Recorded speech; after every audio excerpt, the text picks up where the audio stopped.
Yo, what is up guys? It's the Goblin and welcome back to another Call of Duty Black Ops 4 video. And in this gameplay, it is the Spitfire with the Wildfire operator mod, which makes this gun have one of the fastest time to kills in the entire game, other than weapons that of course can kill in like one shot. And it's absolutely ridiculous. The fire rate on this gun becomes almost 1,500 rounds per minute, which is sort of like double the Maddox, which already fires fast and stuff like that. So crazy stuff. But of course on the other end, you have to deal with that insane recoil, and we're going to talk about that in today's video. If you guys could smack a like on this thing, I would really appreciate that. Let's go for 1,500 likes. That would be absolutely amazing. Smash that like button. It only takes half a second, and I really do appreciate it. Subscribe to the channel if you guys are new and not already subscribed. That would be awesome as well. I would really appreciate, everyone new subscribing. We're up over 920,000 subscribers on that road to 1 million subscribers, hopefully during Black Ops 4. So I really do appreciate that. And then let's talk about this. So first of all, the Spitfire it's a good SMG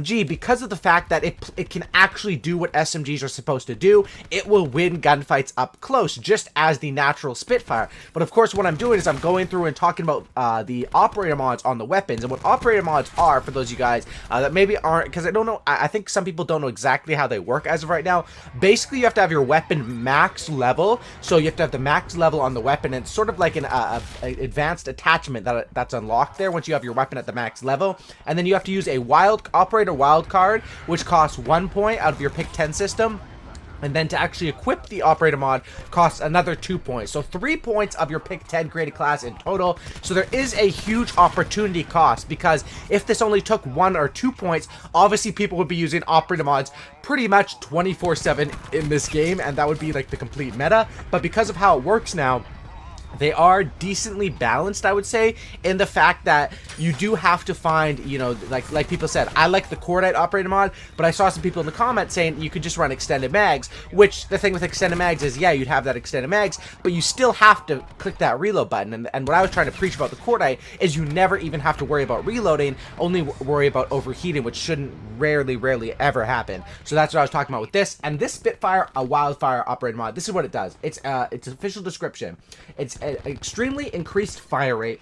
The hail of bullets increases weapon recoil and slows movement speed when aiming and firing. So just by hearing the hail of bullets, this weapon does sound scary. So basically, it makes your recoil go absolutely crazy. This weapon is completely unusable at anything very up close because of that recoil. And it also makes it so you can't, your movement speed is a little bit slower. But I use gung ho, so I'm basically, you can sprint and shoot, or get your gun up quick as well. Gung ho, I would say the best perk in this game, and it isn't even close for me. Gung ho, if I can only take one perk forever, it's got to be gung ho, because that is a perk that you'll just be at a disadvantage if you don't have. So that's what the Spitfire Wildfire does. Now this gun basically already has a 1,051 RPM, which is the fastest out of any of the SMGs. And then when you add the Wildfire, it becomes a 1,484 RPM, or basically 1,500 rounds per minute, which is ridiculous. That's sort of, it's basically double the MX-9, more than double the GKS, double the Maddox. It gives you a very fast firing gun. And from what you'll see, that's why this gun has such an amazing time to kill. It does 27 damage up close, which is where you should be taking on your fights, and kills in 6 to 9 shots, depending on the range. You want to get those 6-shot kills because you don't even have a chance. It's not like I say use this gun up close. You pretty much are forced to, because the first time you guys try to aim down sights and shoot this gun at a distance with the Wildfire, you will realize it's just not happening, because that's how the recoil works. And this weapon is made specifically for, this operator mod combo. Works great on maps where Summit, I'm going to be dealing with close quarters combat, Morocco, like this thing does amazing on that. And basically with Wildfire, your time to kill is very quick here. It basically kills twice as fast with Wildfire as the GKS, twice as fast as the MK9, twice as fast as the ICR, and on a game where I generally think that the SMGs, they're getting better now, but over the traditional, lifespan of this game, the SMGs have definitely been weak. But when you have a gun like this, it does what an SMG should do, and there's no contest up close. You're gonna win pretty much every single gunfight, even if the enemy shoots first. If you can snap onto them and remain accurate, you're going to win the gunfights. And that's where it really comes into trouble, is how do you remain accurate when you're shooting a gun with 1500 RPM. It's really, really hard, and that's why it comes down to the class setup. Now, when I do class setups for each video, I've done, of course, the best class setup for just the weapons themselves, and then, of course, I want to, you know, when I'm talking about the operator mod, I want to give a class setup that works with the operator mod as well, so that people that are testing out the operator mod give it a go.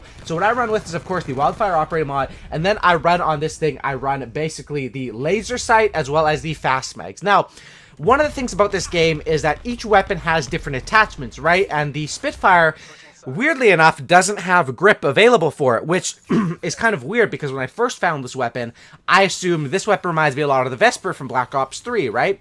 And basically I was like, you know, the Vesper from Black Ops 3, this gun reminds me of it, but it doesn't have a grip, so you can't play it the same way than the Vesper does from Black Ops 3 with aiming down sights and using the grip. However, this is basically the Vesper back in hipfire and crazy mode, and the laser sight allows me to hipfire. Most of my kills are going to be hipfire or aiming down sights up close, and then I'm basically going to have to pull down the recoil. And this is another one where when you're using these weapons where your fire rates are going up above, you know, 700, 800, the downside of that is you're going to have to deal with huge recoil. And testing out, I would recommend just go into a custom game, you know, run a free-for-all with some recruit bots, and basically practice controlling the recoil and making sure you're missing the least amount of shots as possible. As you can see here, I'm destroying these people very quick before they can even get me weak in a lot of these gunfights, but I am holding down the trigger and also pulling down on that thumbstick. So laser sight and fast mags. Fast mags is needed, dude. You have no option on this gun. You're shooting 1500 rounds per minute. You're running out of ammo so quick, sometimes before you could even get that first kill, which is ridiculous when you have 34 bullets. But fast mags is super duper needed, and you just instant reload after every single fight with that. Then when it comes down to the gear, personally, gear at this point, it's all up to what you're trying to accomplish. If you're trying to just go for gun kills or trying to just rush and just strictly do gun kills and objective, probably you're going to do best with the stim shot. If you're trying to stay alive the longest and, you know, not die, you're going to do best with the acoustic or sound your enemies. If you're trying to get big streaks and get big kills, you're going to do the best with the what should we call it? Why am I blank right now? The ComSec device, which is what I like to do, and that's my favorite to go to as of right now. So that's what I was running on this class. Now, Tac Mask versus Flak Jacket. Perk 2 is Gung Ho. Perk 3 is Dead Silence. Pretty self-explanatory stuff as of right now. I still think the perks need a huge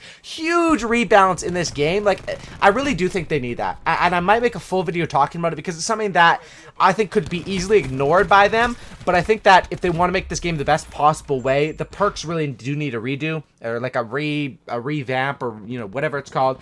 So first perk, Tac Mask versus Flak Jacket. This is one where I honestly, now that I'm thinking about it, I was using Tac Mask in this gameplay, but now thinking about it, Flak Jacket might be the way to go on this, or maybe even Engineer, because this is a rushing setup, right? This is a rushing class setup. This is one of the best rushing class setups in the game, and this is with the Spitfire Wildfire, and it is very interesting when it comes down to it there, sort of what to rock with. Tac Mask counters a lot of stuff that it's sort of just chance if that stuff's going to be on you. A dog, a seeker grenade. I mean, it's not really a chance, it's if the enemy is using them and picking them up.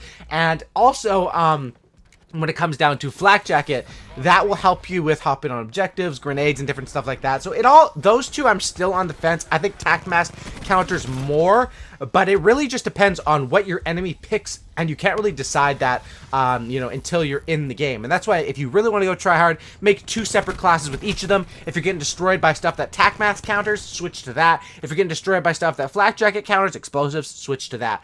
And then as far as this gameplay goes, we do lose this gameplay, and I believe there was like a party on the other team, and I wasn't, you know, I was trying to play the objective a little bit. I wasn't obviously playing it as much as I should have been, but my teammates, some of those games where in a public match, if you go in solo and you're playing against a party, it's all up to your teammates, and if you don't have teammates that are willing to push the objectives and build off of your kills, because I dropped like almost 70 kills in this game, it can be kind of tough. But I thought this gameplay, the reason why I wanted to upload it is because it shows off perfectly how this weapon is used and how you take advantage of it.